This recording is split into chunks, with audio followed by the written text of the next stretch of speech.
அண்ணா, வாப்பா, சொல்லு தம்பி. சாப்பாடு எது இருக்குங்களா? இல்லைப்பா, சாப்பாடு எல்லாம் முடிஞ்சு போச்சு. கொஞ்சமாக இருந்தாலும் பரவாயில்லண்ணா. இல்லை தம்பி, இப்போ கேஸ் வேறு கிடைக்க மாட்டேங்குதா? அளவே கம்மியாக தான் செய்கிறோம். அது சீக்கிரம் வித்துடுது. வேற எங்கேயாவது கேட்டு பாருங்களேன். சரி, ஓகேண்ணா. என்ன இங்கேயும் சாப்பாடு இல்லைன்னு சொல்லிட்டாங்க. இப்போ என்ன பண்ணுறது?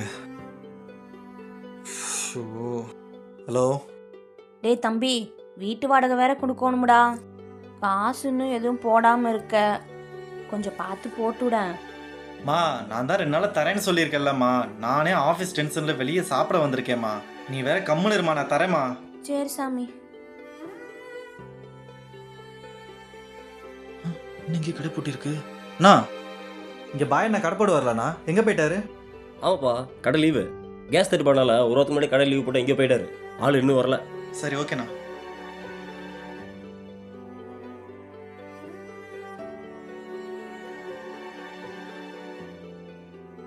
பா, சொல்லுப்பா. தம்பி, அந்த ப்ரெஷர் மாத்திரை பணம் போட சொன்னீங்க, போட்டியா சாமி? பா, 10 நிமிஷத்துக்கு முன்னாடி தான்ப்பா அம்மா கால் பண்ணாங்க. நான் 2 நாளைக்குள்ள தரேன்னு சொல்லியிருக்கேன்லப்பா. இன்னும் எப்போ போட்டு டார்ச்சர் பண்ணிட்டு இருக்கீங்க? இல்லையா அம்மா வெளியே இருக்கா, எனக்கு தெரியல.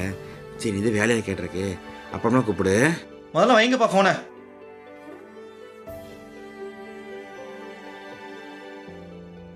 சார்.